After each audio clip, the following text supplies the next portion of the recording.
அனைவருக்கும் வணக்கம். நாம் இன்னைக்கு பார்க்குற திருத்தலம் 108 திவ்ய தேசத்தில் 92வது திவ்ய தேசம் திருமோகூர்.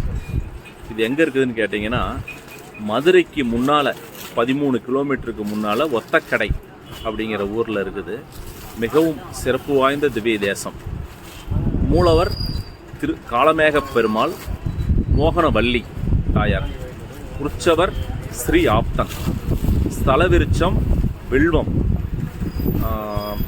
இங்கே என்ன பிரசித்தின்னு கேட்டிங்கன்னா, சக்கரத்தாழ்வார்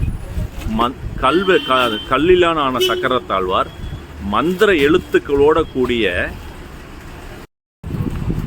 16 கரங்களிலும் 16 விதமான ஆயுதங்கள், மந்திர எழுத்துக்களோடு கூடிய சக்கரத்தாழ்வார் மிகவும் சிறப்பு வாய்ந்தவர்.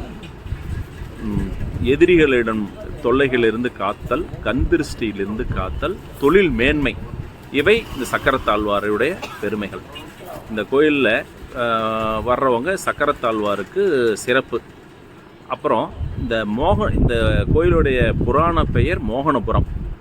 பார்க்கடலை கடைஞ்ச போது அமிர்தம் வந்துச்சு இல்லைங்களா, அப்போ பாகம் பிரிச்சுக்கிறதுல தேவர்களுக்கும் அசுரர்களுக்கும் சண்டை, எனக்கு கொடு உனக்கு கொடுன்னு சண்டை. அப்போ பெருமாள் அழகான மோகினி அவதாரம் எடுத்தார். 2 பேருமே அமைதி, அந்த அழகில் மயங்கி உக்காந்துட்டாங்க. தேவர்களுக்கு பிரித்து கொடுத்தாரு அந்த அவதார ஸ்தலம். அதனால் திருமோகனவூர் அப்படிங்கிறது திருமோகூர் அப்படின்னு மறிவிடுச்சு. இன்னொரு விஷயம் என்னன்னு கேட்டிங்கன்னா, நம்மாழ்வார் இருந்த இடத்துலையே 36 திருத்தலங்களை, திவ்ய தேசங்களை பாடல் பாடுறாரு. கடைசி 36வது திவ்ய தேசத்தில் அவருக்கு மோட்சம் கிடைக்கிறது. காளமேக பெருமாள் ஸ்ரீ ஆப்தன் வடிவா மோட்சம் கொடுக்குறாரு. இந்த கோயிலை வழிபட்டால் மோட்சம், வைகுண்டத்துக்கு வழி.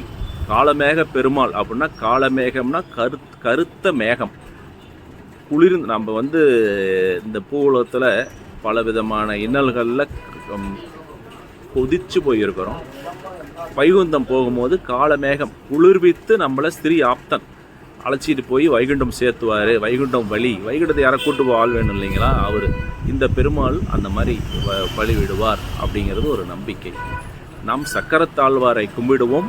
எதிரிகளின் தொல்லை, தொழில் மேன்மை, கந்திருஷ்டி நீக்குதல் முதலியவை நமக்கு கிடைக்கும். நன்றி, வணக்கம்.